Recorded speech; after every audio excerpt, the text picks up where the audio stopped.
یہ واقعہ داتا صاحب نے خود بیان کیا۔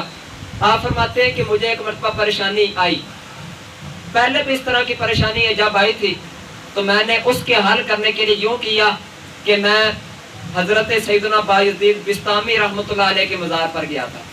داتا صاحب کہتے ہیں میں مزار پر گیا تھا آج سے 1000 سال پہلے۔ وہ کہتے ہیں میں مزار پر گیا اور وہاں پر جا کر میں پریشانی اللہ کی بارگاہ میں دعا کی تھی تو اللہ تعالیٰ نے پریشانی دور کر دی۔ اس بار میں نے پوری کوشش کر لی، پریشانی دور نہ ہوئی۔ اس بار بھی میں بایزید بستامی رحمۃ اللہ علیہ آپ کے مزار پر پہنچ گیا۔ 3 مہینے تک وہاں پر رہا۔ 3 مہینے رہنے کے بعد میں نے یہ کام کیا کہ پھر بھی کوئی مسئلہ حل نہ ہوا، حالانکہ روزانہ میں نے 3 مرتبہ غسل اور 30 مرتبہ وضو کیا، روزانہ اتنی پاکیزگی رکھی، اس کے باوجود میرا مسئلہ حل نہیں ہوا۔ ہمارا بھی یہی عقیدہ ہے کہ رب تعالیٰ چاہے گا تو پھر ہی فیض نصیب ہوگا۔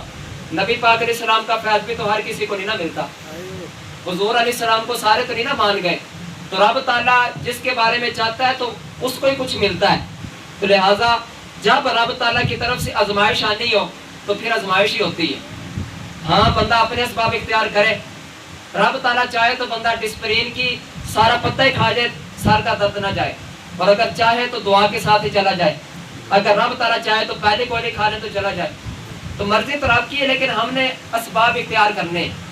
ہمیں حکم ہے کہ ڈاکٹر کے پاس جاؤ، تو ایک ظاہری ڈاکٹر ہوتے ہیں اور اولیاء باطنی ڈاکٹر ہوتے ہیں، تو جن کو جو رستہ پسند آئے چلا جائے۔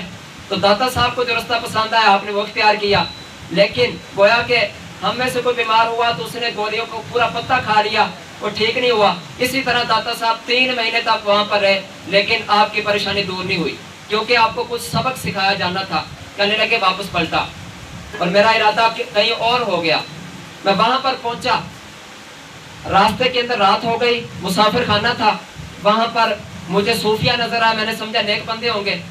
وہاں پر میں جا کر رات رہا، لیکن وہ بندے رہنے والے نہیں تھے۔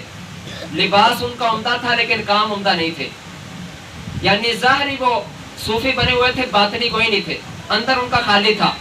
کہتے ہیں مجبوراً مجھے رات وہاں پر گزارنی پڑی، اور نہ انہوں نے خود اوپر والی منزل چوز کی، مجھے نیچے رکھا۔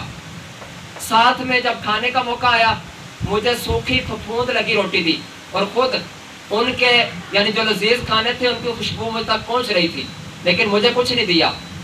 کہتے پھر یہاں تک بات آئی کہ جب کھانا کھا رہے تھے میرے سامنے، کھانا کھانے کے بعد خربوزہ کھایا تو خربوزے کے چھلکے مجھ پر کھاتے، مجھ پر پھینکتے اور پھر مجھ پر ہنستے بھی صحیح، میرا مذاق اڑایا۔ کہنے لگے میں نے پھر بھی ان کو کوئی جواب نہیں دیا، بلکہ ان کی ان باتوں پر بھی صبر کیا۔ کہنے لگے خدا کی قسم 3 مہینے تک جو مسئلہ میرا بایزید بستامی رحمۃ اللہ علیہ کے مزار پر جا کر حاصل نہیں حل ہوا تھا، میں نے ان بندوں کی مصیبت پر صبر کیا تو اللہ نے اس پریشانی کو دور کر دیا۔ تو یہ لوگ جاہل لوگوں کی تانوں سے، ان کے کاموں سے اپنے آپ کو بچانا۔